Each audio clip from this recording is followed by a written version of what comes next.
Mirta, bienvenida. Te vamos a pedir que te presentes, que nos cuentes quién sos, qué haces. Yo soy Mirta Carp desde que nací. Es lo único que conservo desde que nací.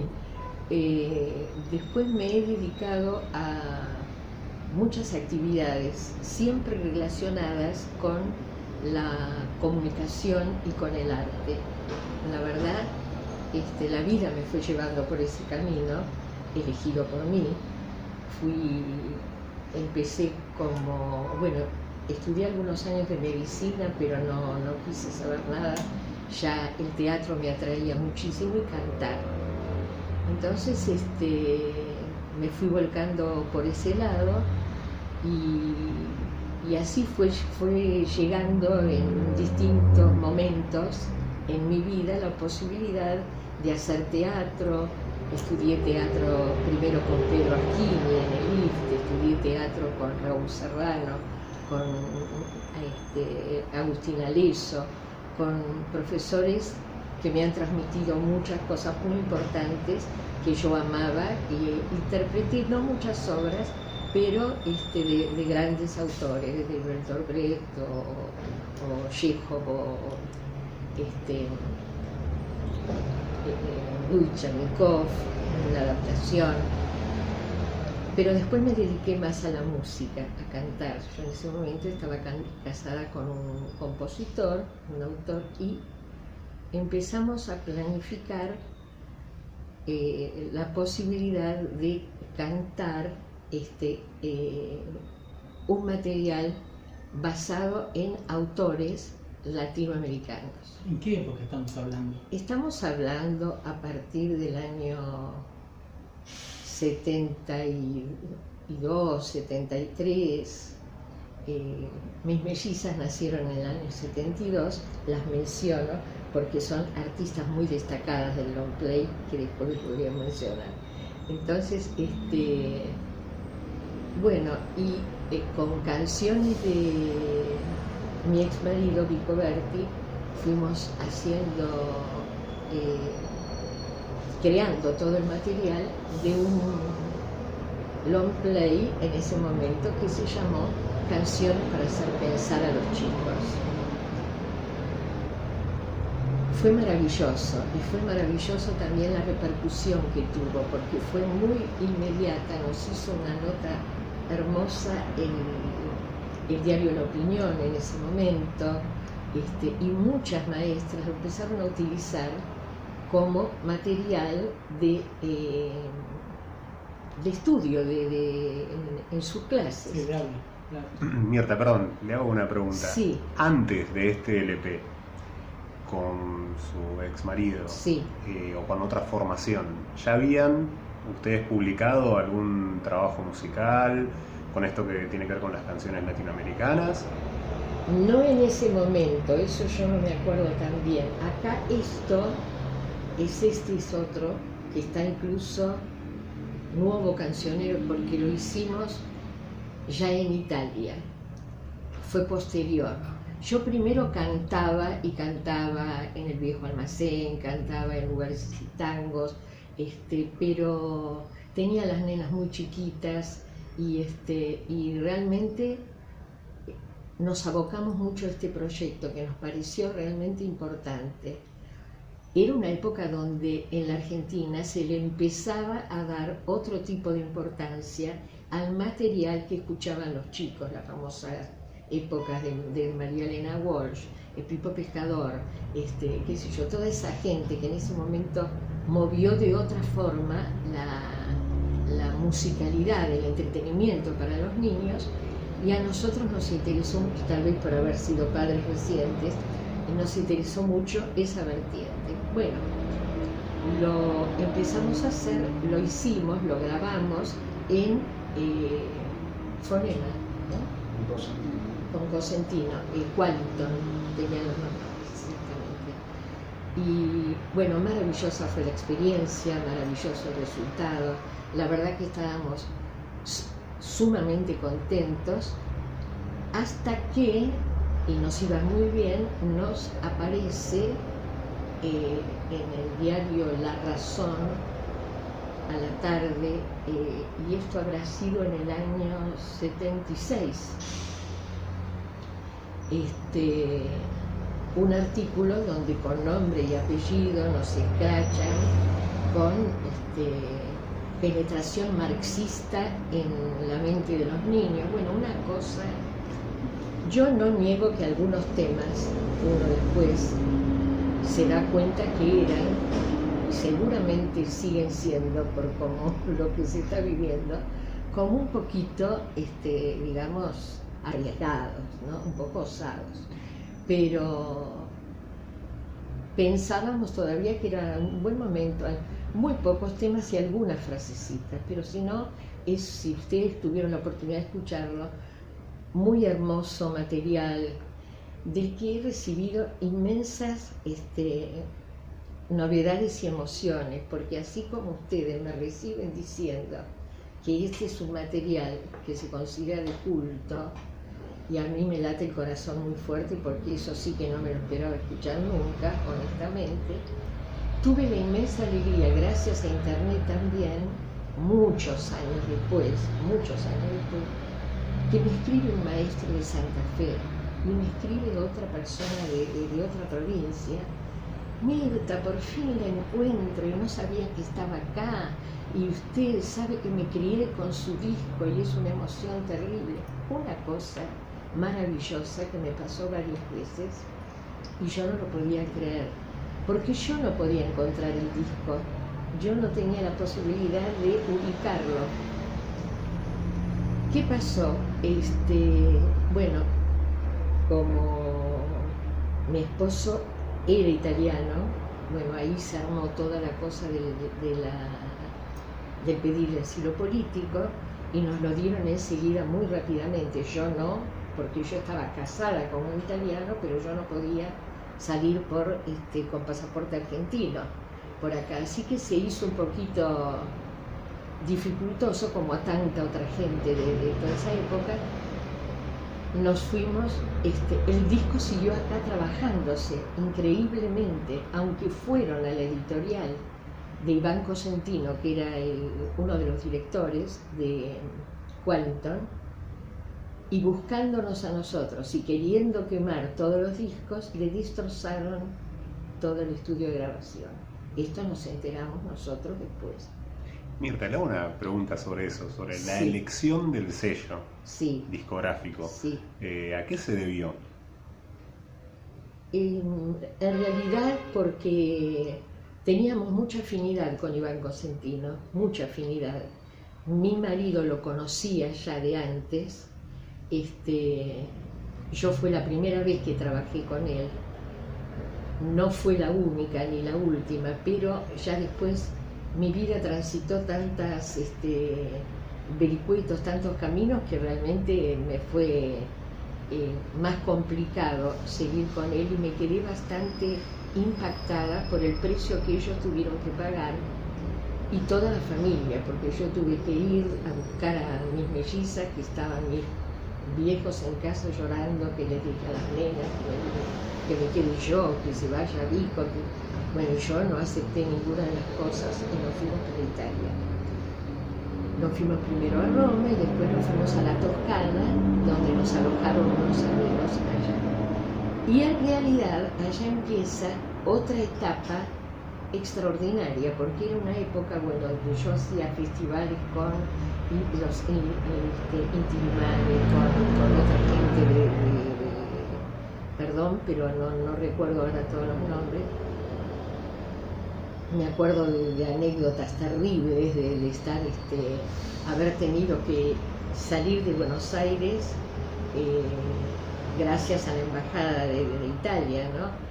Ir a Montevideo, hacer un intercambio de avión, pero de Montevideo, en vez de ir directamente para Europa, volvió a Buenos Aires. Y me acuerdo que estábamos en Buenos Aires y subieron unos cuantos muchachos armados con las ametralladoras recorriendo el avión, que nosotros ni nos movimos. Una de mis hijas, que en ese momento tenía 3 añitos, o los iba a cumplir, se acuerda hasta el día de hoy de cómo yo temblaba, que la tenía UPA agarrada, a pesar de que yo a ella les había dicho que nos íbamos de vacaciones. Pero bueno. Perdón, Mirta, después de que se publica esa nota, sí, que no tiene firma, por lo que pudimos encontrar, no está firmada, pero era de ese diario. Sí, ¿no? sí, por supuesto, es del diario, pero bueno, nadie se hizo responsable de esa publicación y de esas calificaciones de infiltración marxista. ¿Ustedes recibieron concretamente una amenaza, una advertencia, un ultimátum? Quizás? Lo que más nos visualizó, primeramente, que era un momento donde ya con la AAA no fue necesario esperar un día como hoy, tan simbólico que hoy yo esté acá, ¿no? Además, hablando de esto.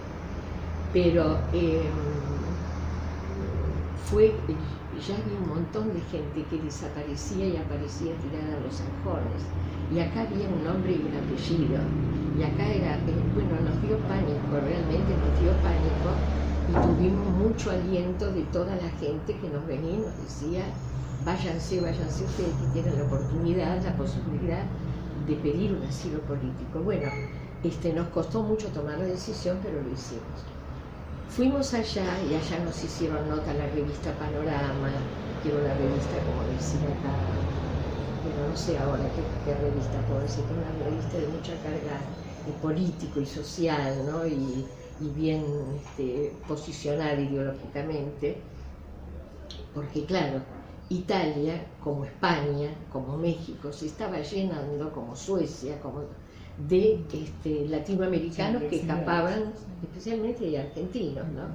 Entonces, bueno, y gracias a los amigos que tuvimos en Italia, que enseguida nos alojaron en sus propias casas, y a las nenas ya las tuvimos en el jardín de infantes el otro día, una cosa yo siempre estuve enamorada de Italia, toda mi vida. No tengo sangre italiana, pero siempre hice la broma de que alguna abuelita picadora debo haber tenido, pero el arte, el cine, la literatura, todo, desde muy, muy jovencita a mí me apasionaron. Entonces, después irme a Italia y encontrar, yo caminaba por las calles en la Toscana, porque fuimos a parar a la Toscana, y cuando me quisieron dar una documentación que ya me había llegado, aunque sea provisoria, yo veía a la policía que me perseguía, yo salía corriendo por la calle porque era el terror que tenía, y era para darme esos papeles que me servían mucho.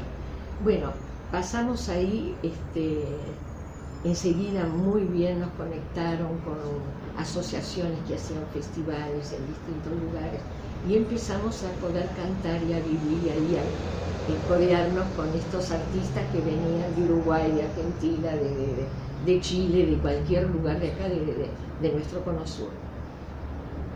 Y trabajábamos con ese material. Yo lo cantaba en español y las letras las traducía verbalmente en italiano, la significación. Y así nos empezó a ir bien, empezamos a tener muchas alegrías con eso, y después hicimos otro ya grabado en Italia, el nuevo cancionero latinoamericano, que era no para niños, sino para adultos, que también estaba basado en poemas de poetas iberoamericanos, porque hay españoles también. Entonces, bueno, así fue que se fue dando nuestra vida allá, trabajando y cantando, y eso sí fue, por eso te digo, en los años 76 ya estábamos allá, y fue dura la llegada. Porque como pasa siempre, toda la gente que esperaba que te iban a estar esperando no sé dónde, no aparecía. Entonces tuvimos que ir buscando. Bueno, fue duro, pero fue al mismo tiempo una experiencia maravillosa que a mí me permitió crecer mucho, hacer mucho, y no ver abortado el sueño que tuvimos de el disco de nuestro, y de lo que representaba para nosotros el disco. El disco ese para niños, este es más fácil de comprender, cualquiera de nosotros que ha leído un poco de poesía, según, pero para los niños representar la posibilidad de hacerlos pensar de otra manera, valorar las cosas de otra manera, con poemas muy simples, otros menos simples, fue una cosa maravillosa. Y el éxito fue que tantas maestras lo hubieran adoptado como material, no de clase de música, porque era para niños chicos y no era en ese momento lo que más les interesaba enseñar música a nadie, pero sí en los coros, en las canciones, y así se fue dando. Y lo que pasa es que yo acá, vuelvo un poco a otro comentario, en realidad por mis estudios y por mis actividades, Avellaneda para mí era como un dormitorio, ¿no? Después cuando me casé me fui a vivir a Capital y mis hijas, la primaria sí vinieron acá. Cuando volvimos, que fue todo un tema, y estuve en la Asunción de Alfonsín en la plaza. Y así que poquito tiempo antes, y ahí empecé, yo volví con mucho terror. En realidad me vi movilizada porque mi ex marido, que acá tenía un nombre y una trayectoria y una cantidad de logros en materia musical y todo lo demás, extrañaba eso y lo sufría.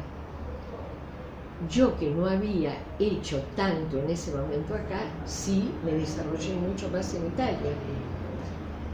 Perdón, Mirta, hablando desde el ámbito musical y como cantante, o también... Siempre como cantante, porque lo de la pedagogía musical, si pasa eso, en mí viene mucho después, por el centro. No, o también quizás si participaba en la composición, en arreglos... En alguna forma sí, porque pero nunca figuré, digamos, en ese sentido, porque era componer en la mesa de la cocina y estar así, y no, mirá, esto mejor que lo termine para acá, y esto no, mejor que esto.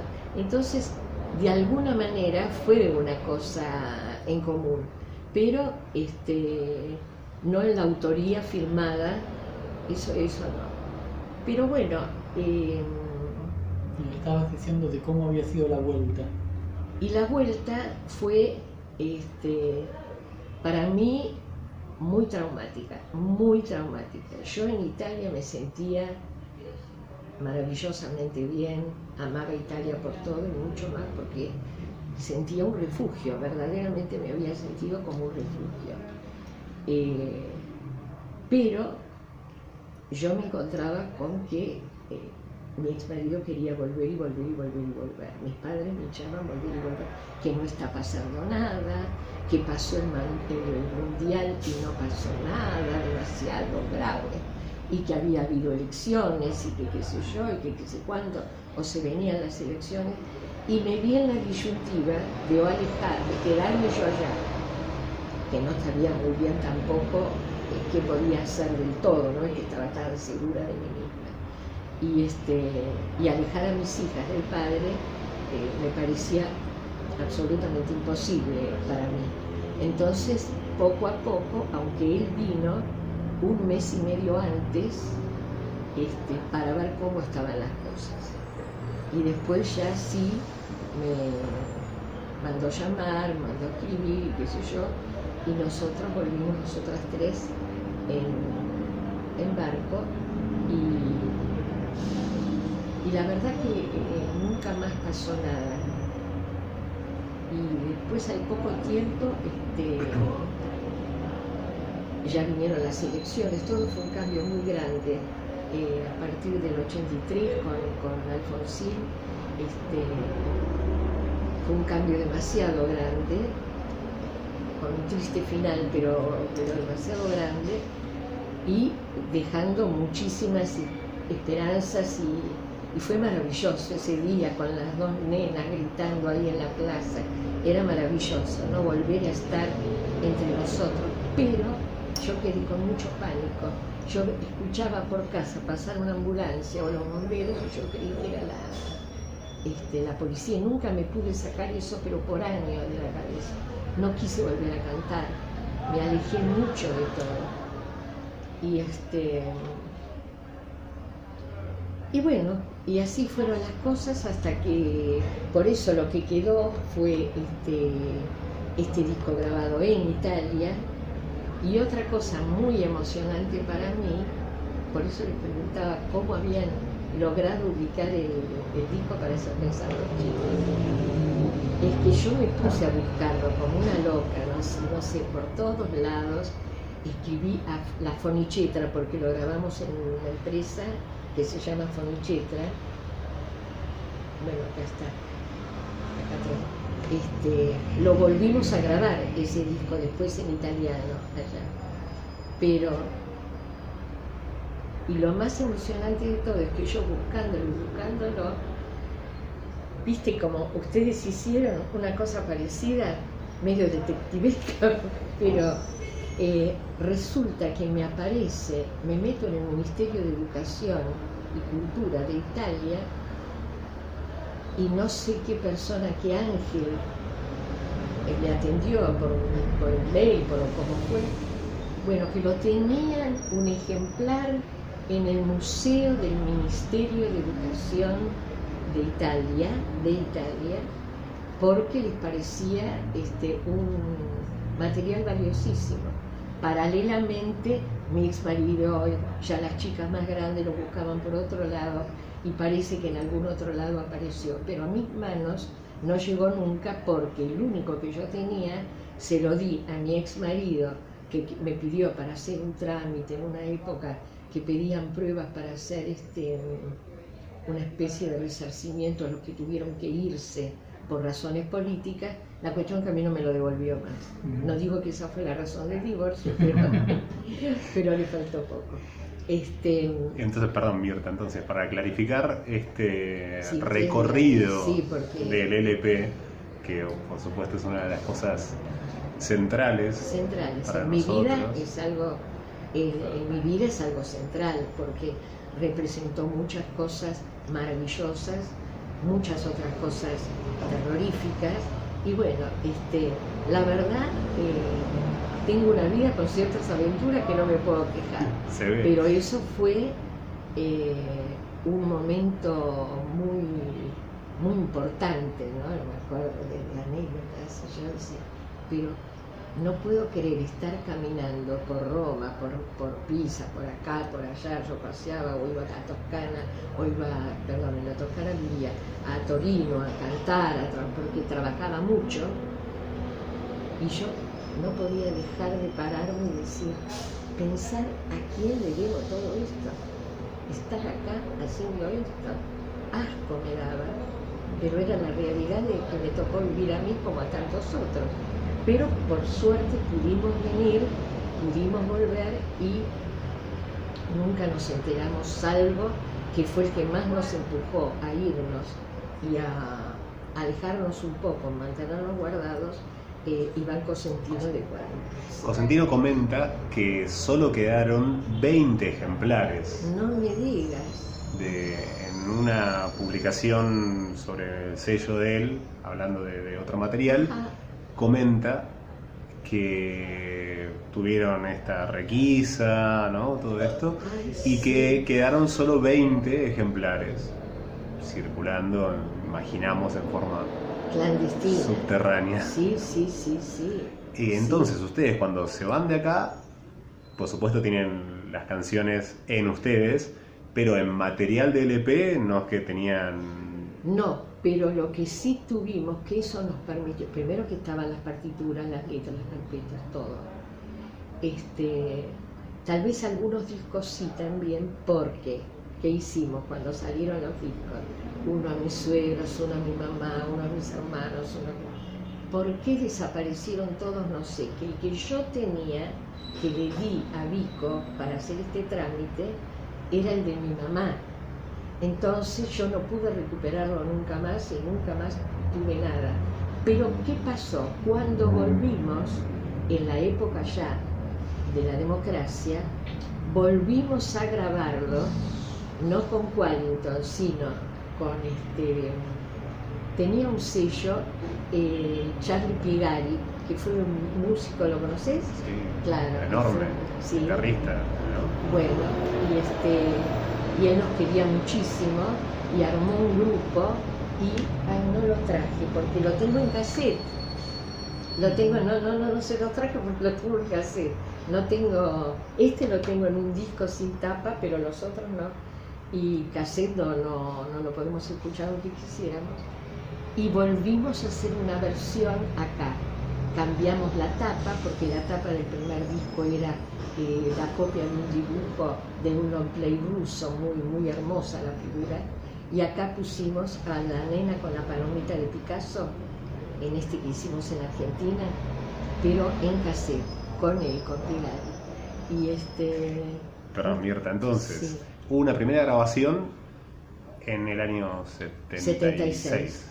Y la otra después de... en la democracia. Ok, pero cuando ustedes estuvieron en Italia, ¿también grabaron estas mismas canciones? Sí.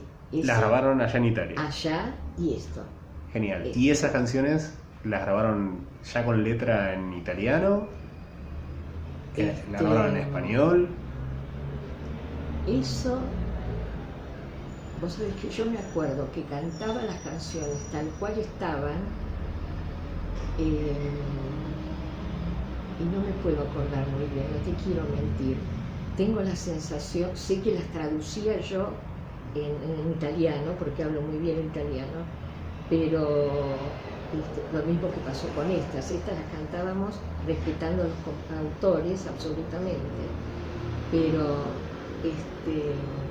no me acuerdo muy bien de ese detalle. Después lo que te voy a pedir, si tenés algún número o alguna manera que me pueda contactar con Piegari o no. Sí, es posible, sí. Con Piegari y Banco Sentido también, para mandarles videos. Porque yo realmente me escondí adentro de mi casa. Fueron tiempos muy duros, muy difíciles.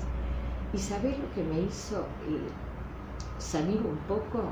Dije, yo tengo que cambiar mi vida Entonces me empecé a dedicar a la cosa del medio ambiente.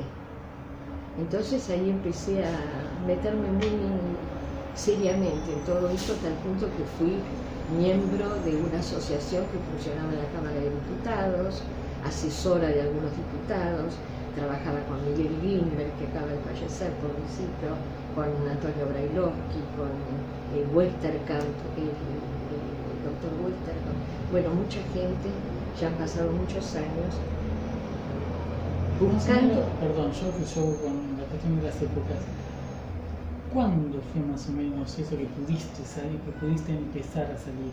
Fue, te digo ya, esto sí me acuerdo, a fines de la década del 80, ponele tipo 88, 87, no te sé decir exactamente el año, pero me sentía muy ahogada sin poder hacer nada porque todo me daba mucho miedo. Volver a aparecer como Mirta Cal cuando estás en para cantar, ni ganas tenía. Entonces, pero busqué una salida, una cosa que me interesaba mucho y me contacté con gente muy valiosa. Bueno, fue una época maravillosa y paralelamente con esto, por eso te digo, la vida a veces cómo te va llevando para un lado o para el otro, para bien o para mal. Paralelamente con esto, me empiezan a invitar a mí para charlar, porque les gustaba como yo charlaba a mis compañeros de las distintas organizaciones ambientalistas, a pequeños programas de radio, a tener, y así fue que me invitaban una vez y otra vez y otra vez a tener pequeños bloquecitos o charlar simplemente de la problemática. Hasta que al final, la que era Radio Splendid, que ya no sé más si tiene ese nombre o no tiene ese nombre, yo estaba haciendo un microprograma ahí en otro programa. Y a mí se me ocurre una idea y me meto y digo, yo siempre con esta inseguridad de que tengo miedo, no tolero el rechazo. Se ve que tengo un ego que da calambre, entonces agarra la timidez y prefiero no moverme, no presentarme, contarle que me digan que no. Pero dije, yo me meto y golpeé la puerta, como les toqué el timbre hoy a ustedes, del gerente de Radio Esplendid. Y dije, tengo una idea. Como veo que a la gente le interesa mucho este tema, bueno, hacer bloquecitos chiquititos de 2-3 minutos. Bueno, primero que sí, después que no, después que vamos a ver. A la semana me llamaron y empecé haciendo. Todos los días salía un bloque mío, yo iba una vez por semana a grabar a Radio Esplendid. Gané más plata que nunca en mi vida, porque era la época del dólar. Otro tipo que le dio un favor, ¿no te parece a mí de verme un favor? Es una vergüenza. Bueno, pero en fin, así es mi vida. Y salía por Radio Esplendid y por la FM de Esplendid, que era FM Tango. FM Tango todo el día. La cuestión, yo me subí un taxi y la gente me reconocía por la voz, con eso te digo todo. Y me gustaba, me importaba, me sigue importando hasta el día de hoy, me interesó muchísimo. Entonces eso hizo que yo empezara a escribir artículos en distintas revistas sobre este tema. Bueno, pasaron los años, me separo y qué sé yo, y empiezo a crecer trabajando en la radio, porque no solo me contratan ahí, después voy un día, me animo a una FM de La Boca, y una señora que venía enamorada de mí me dice, vos tenés que ir a Radio El Mundo, que mi hijo tiene que escuchar y qué sé yo, no sé cuánto. Y yo le decía, gracias señora, qué sé yo. Bueno, un día fui porque ya me daba vergüenza, y el hijo era jefe de turno del noticiero, y me tomó enseguida, en las 4 de la mañana me tuve que levantar, pero ahí estuve 12 años trabajando en Radio El Mundo, hice micrófono, fui productora de Horacio Bond, de Héctor Larrea, de Quique Pessoa, de muchísimos tipos, porque fueron muchos años.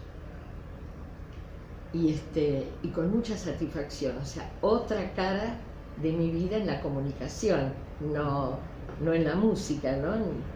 Pero ya en esos momentos más en producción, digamos, ¿no? Producción, y hacía también, tenía mis propios programitas también de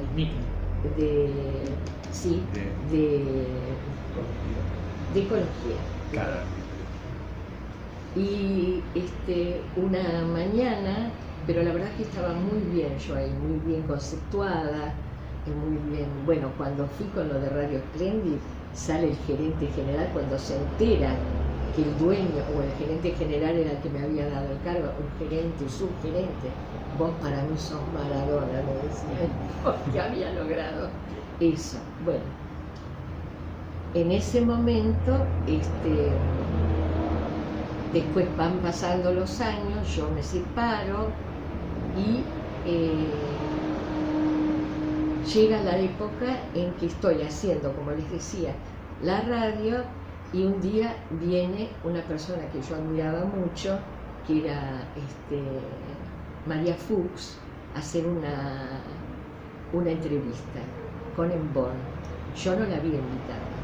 Entonces Embón viene y me dice, perdóname, vos me vas a matar, pero me agarró la vieja, maleducado como es él, en la calle, y me dijo que qué sé yo, que la tenía que invitar, Bueno, yo en general era muy amable con la gente que venía, les servía un tecito, que esto, que lo otro, mientras había que esperar. Ella se ve que quedó muy enganchada conmigo, me ofreció un trabajo de prensa porque iba a hacer un espectáculo, cosa que odio. Y le dije bastante que no. Ella se iba a Europa y volvía a los 3 meses. Me llamó cuando volvió. Y yo dije, me da vergüenza a mí decirle que no a María Fuchs, ni que yo fuera, no sé qué decir, que María Plisetska, ya no sé quién. Entonces le hice el trabajo, y el día del debut hice una reunión con sus más íntimos, y ahí conozco al señor, hijo de la señora María Fuchs. Entonces empezamos a charlar, y resulta que parecíamos Plutarco y las vidas paralelas, ¿viste? Porque todo lo que le había pasado a él hasta ese momento en la vida, menos el exilio, él se fue porque quiso irse a España, me había pasado a mí. Entonces eso nos dio tema para charlar y después siguieron otros temas para seguir charlando. Y de eso ya hace 22 años que siguen charlando. Que seguimos charlando. Sí, tema no nos falta.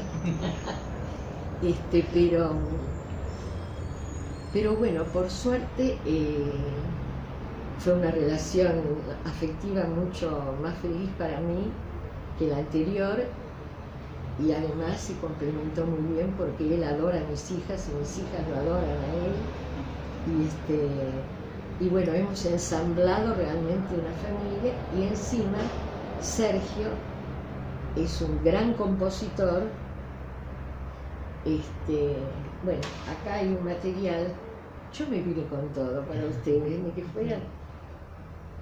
Acá se llama Poecanto, y acá estamos nosotros dos hace algunos años, pero todos estos materiales ya es de Sergio. La música también es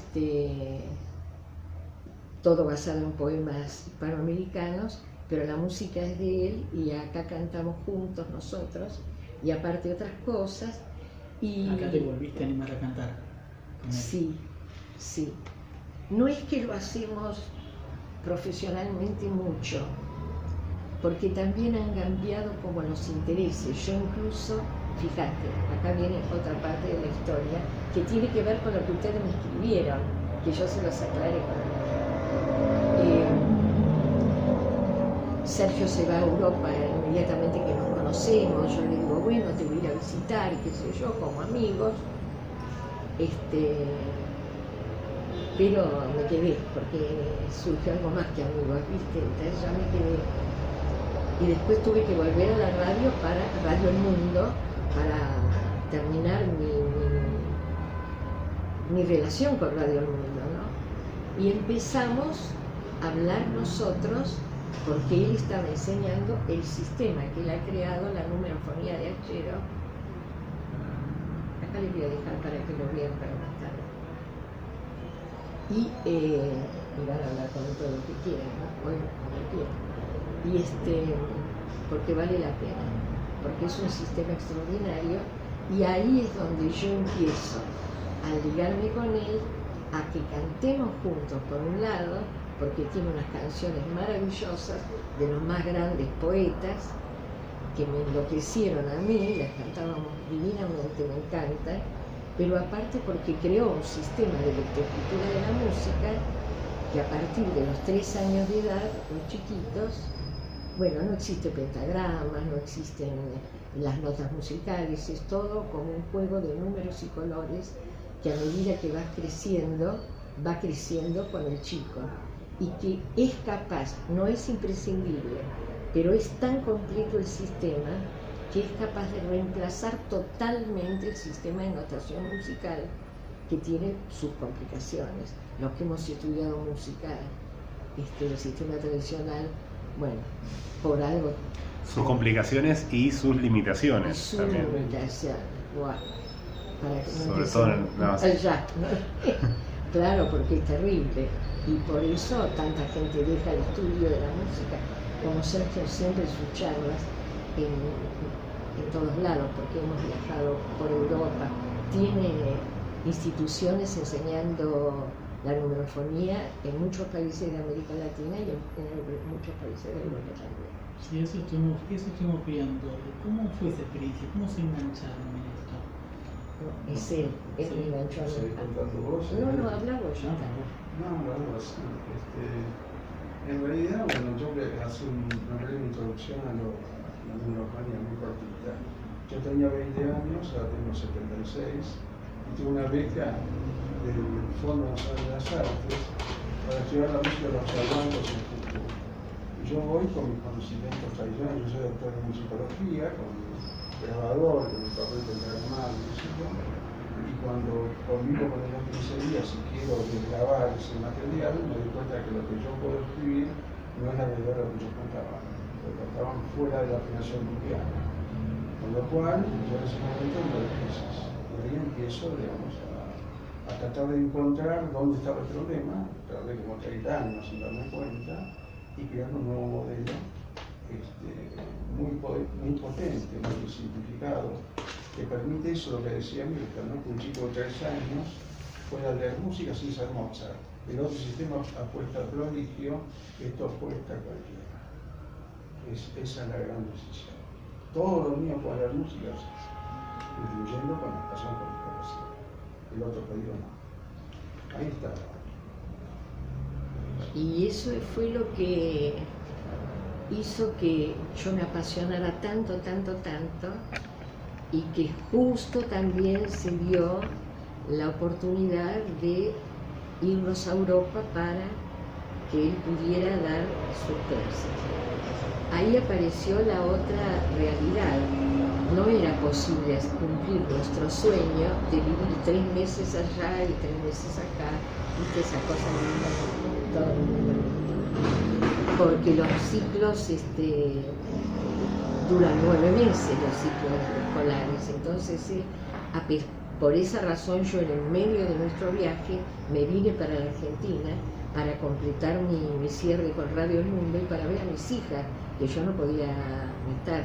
Mis hijas ya grandulonas de 20 y pico de años, no es que me quede estancada en el 76, pero y fue así que él me pidió de la mejor manera, yo así lo tomé, que por qué no trabajábamos juntos, no hacíamos juntos. Y ahí empieza mi actividad docente.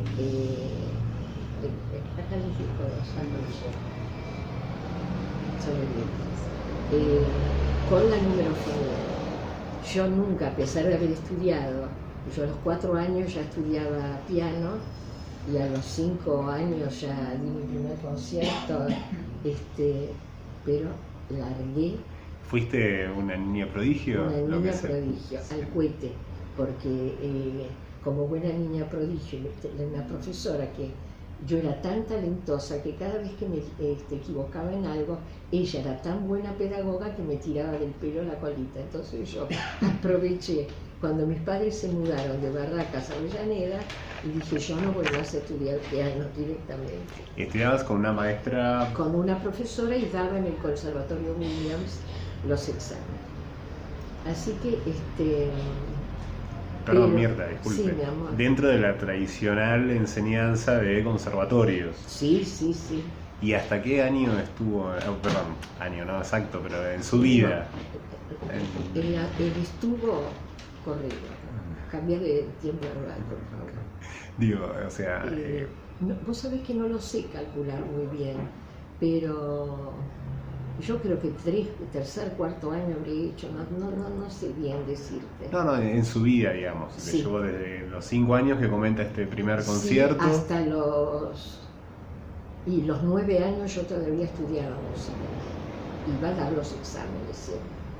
Pero, y ahí me enamoré de él, pero como yo digo, me enamoré primero de la numerofonía, porque era algo, cuando lo veas, especialmente con la numerofonía pasan 2 cosas realmente muy extraordinarias.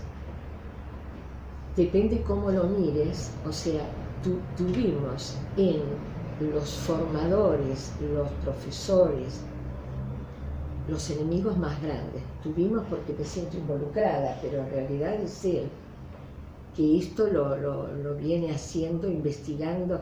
Es el único maestro que él había ya llegado a la creación de un sistema maravilloso, muy superior al sistema de notación tradicional. En España tenía una empresa, Creachero, con alumnos, con libros, editaban libros y todo lo demás. Y un día se despierta, como tiene su cerebrito, y dijo, esto está todo mal, yo me equivoqué. Va y le dice a los alumnos, no sirve nada lo que estamos haciendo. No, ¿qué está diciendo? Los alumnos ya estaban dando clase, ellos lo querían matar. Pero él sintió que no era fiel a lo que él estaba buscando y empezó a dejar de lado eso, o de golpe, y empezó a crear, quería la base científica de su sistema. La ciencia, ¿no? Cuando uno habla del sistema de notación, habla de un modelo privado religioso, ¿no? La el número 7, no hay 7 notas, porque supremos son 12, mejor ya está mal.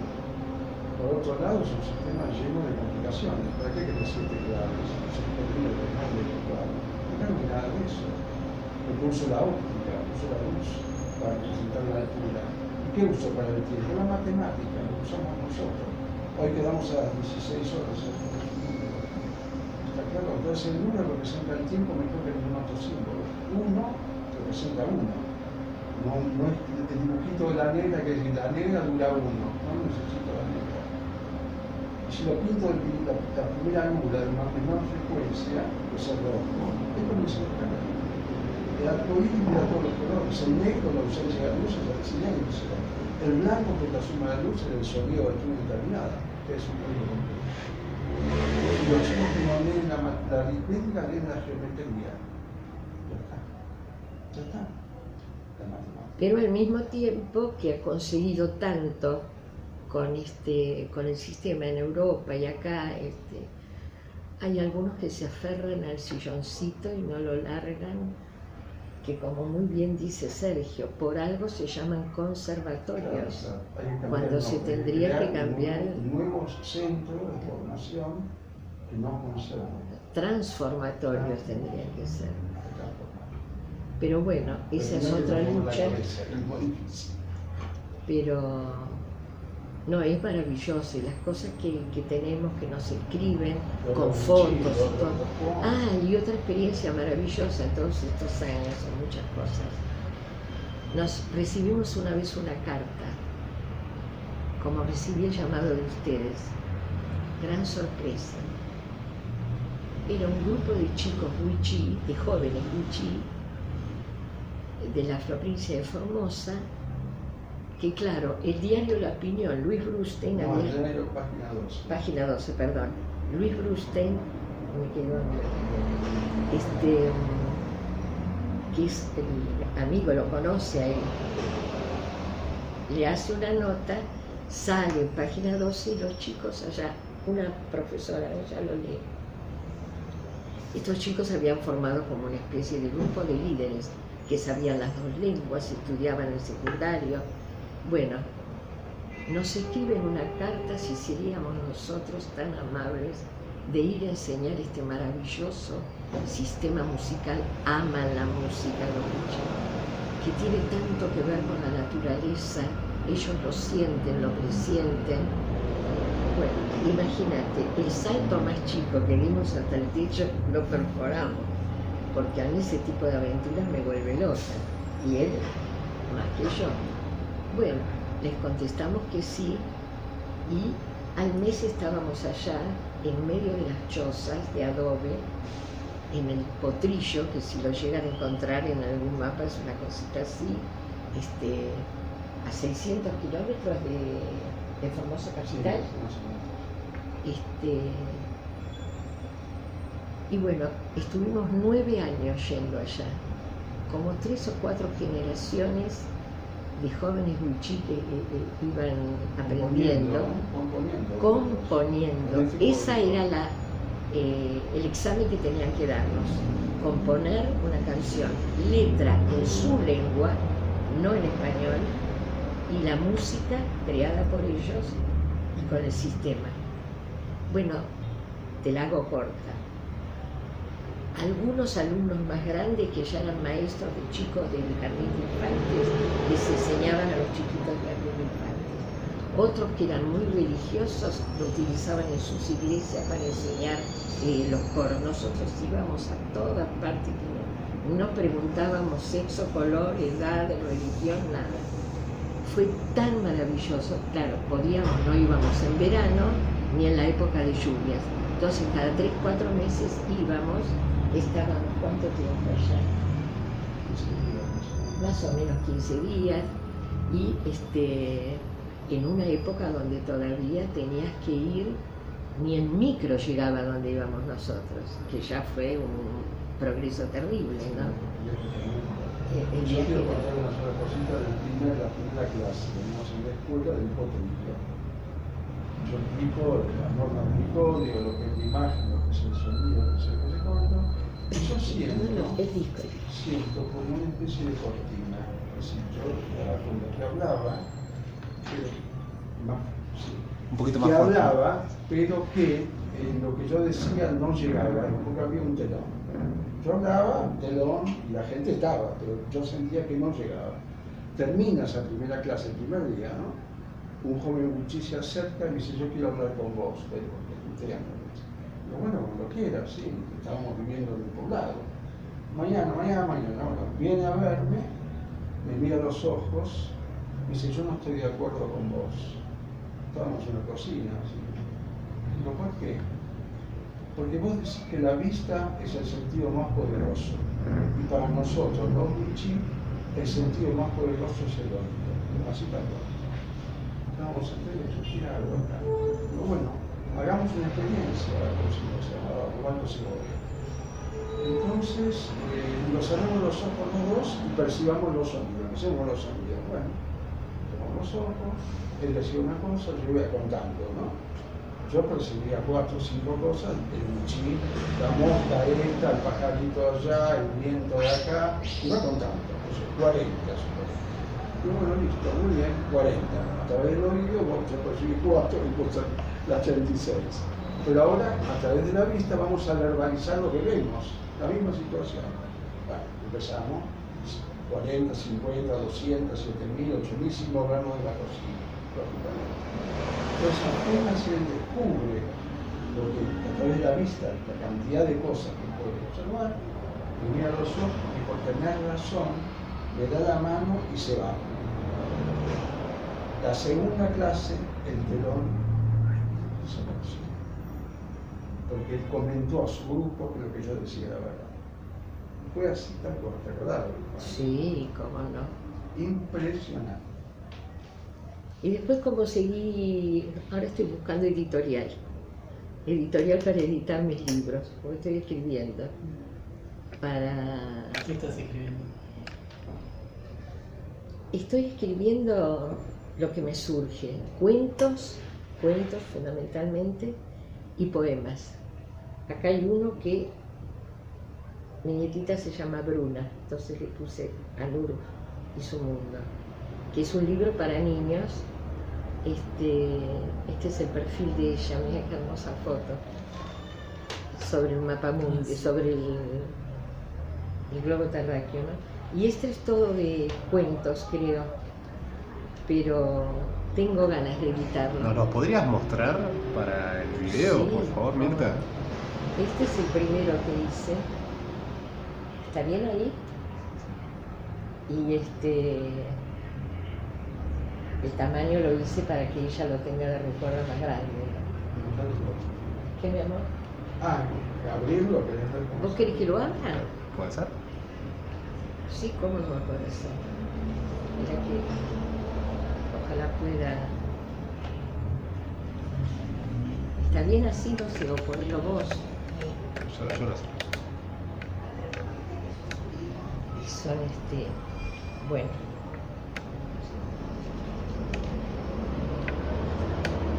Son cuentos. Sí, por favor, mi amor. Estos son poemas y cada poemita tiene su imagen.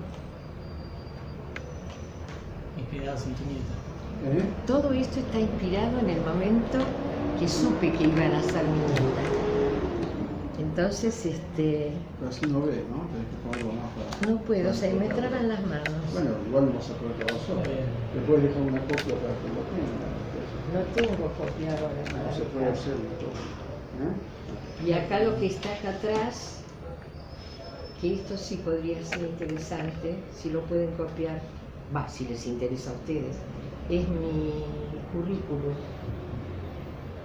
muy escuetamente redactado, pero, y acá hay un cuento, el último, es un cuento sobre el tema ecológico, ¿no? ¿Y antes ya habías escrito algo de así, con Mira, cuentos? no, en realidad escribir nunca me puse a hacerlo con este es otro, pero para adultos. Cuentos en el umbral, ¿por qué? Porque uno de los cuentos relata una historia muy hermosa,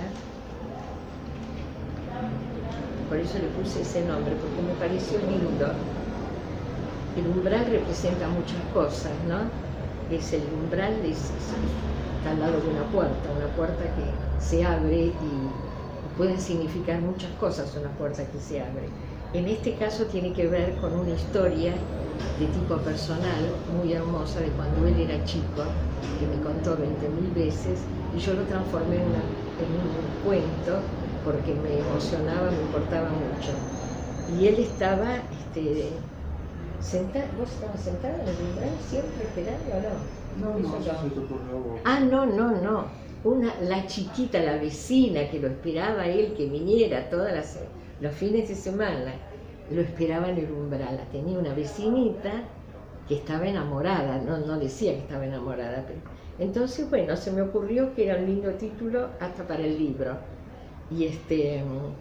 Y bueno, tu pregunta me halaga, porque por algo preguntas por qué en el umbral, ¿no? Que si le hubiera puesto cualquier otra cosa. Y es pero este es todo para adultos. También tiene acá atrás la biografía de lo que hice, pero me gustaría encontrar y al mismo tiempo me da pudor llevarlos a una editorial, y no conozco editoriales, y no sé si hoy en día las editoriales les interesa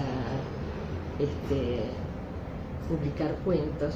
Y por otro lado, sí, yo había escrito algo que la editamos por una editorial española en internet, virtual. Entonces, no sé si volver a hacerlo así, porque estuve hablando y escuchando a muchos autores que respeto mucho y se lamentan mucho de cómo sus libros quedan en la vidriera o en un estante o en algún lado, y la gente entonces, o vos pones mucha guita en la promoción vos sentís... Porque hoy en día pareciera que la mejor forma que tenemos los artistas de difundir es a través de internet. ¿Te parece? Sí. Es un medio accesible y para todo el mundo, y la simultaneidad también es algo positivo en cuanto a difusión. ¿Qué es lo que a mí más me importa? Yo te voy a decir una cosa. Tanto como más que fue el primero, como fue dedicado a mi nieta, a toda la gente. Yo pertenezco a un foro, ¿cómo se llama el foro? Pensamiento crítico. Foro de pensamiento crítico que hay acá en Avellaneda, que funciona en la Universidad Tecnológica, pero que está en Domínico. Sí, en la sede de Domínico. En la sede de Domínico. Ahora estamos viéndonos de manera virtual, y ahora empezamos a encontrarnos por lo de la pandemia, pero antes no, con gente muy capaz, y ahí hay mucha gente, y yo tengo otra cantidad de amigos, porque no me interesa ganar dinero, realmente no es mi objetivo, no sé cuánto se gana por hacer el libro, ¿viste? Y nos mandaba por mail. Les mandaba los libros a mis amigos para los que me interesaba que lo tuvieran y que me dieran su parecer, nada más, que me dieran una opinión. Pero me parece que voy a volver a utilizar el sistema de internet, que llegue donde llegue, que lo lea quien lo lea y que de mí después se olvide siquiera. O le voy a poner ahí el mail y que me escriban algo alguna vez y se terminó. Es más una cuestión de necesidad personal, ¿viste? Que no me considero una escritora, no soy una de esas que está todo el tiempo ahí maquinando. Pero tienes una pasión por la comunicación, sí, no importa de qué forma. Eso sí, por eso les dije cuando me senté, la comunicación y el arte han signado mi vida, pero la han signado en serio. Vos fíjate que de lo que yo te conté, es muy poco lo que yo he ido a buscar concretamente. A mí me da vergüenza entrar a un teatro y decir, quiero presentarme un casting de que tengo miedo que me den una patada, ¿sabes dónde? porque es raro. Ya ahora ni que hablar, con los años que tan ágilmente llevo, que casi me desahogo en la escalera, me ahogo, mejor dicho. Pero siempre tuve esa característica y no me interesa cambiarla ahora. Yo quiero comunicar lo que siento, me interesa eso. Y por suerte tengo gente con la que puedo expresarme, y después la suerte, quiero decirlo frente a la cámara. Ustedes me han regalado a mí algo maravilloso, su tiempo por estar escuchándome, pero quería, Sergio, cuando yo recibí el mail de ustedes, digo, pero ¿de dónde me sacaron? Y vengo acá y ustedes me dicen que mi disco es de culto y que yo soy una persona no sé qué de Avellaneda. Entonces, muchas veces uno no tiene noción de quién es o qué representa, ni para mucho ni para poco, porque hay de todo. Pero estoy muy feliz, me han hecho un regalo muy lindo. Ojalá lo que yo les pude decir les pueda servir de algo para lo que ustedes tenían en mente, ¿no? Sí, exactamente lo que es. Te agradecemos con Gerardo que hayan los dos venido y hayan compartido este tiempo con nosotros. No, las gracias las damos nosotros. Y ya tienen mis datos. Así que a mí me gustaría decirles aparte que cuando quieran, están invitados a casa. Vivimos en Avenida Roca 1600 nosotros. Sí.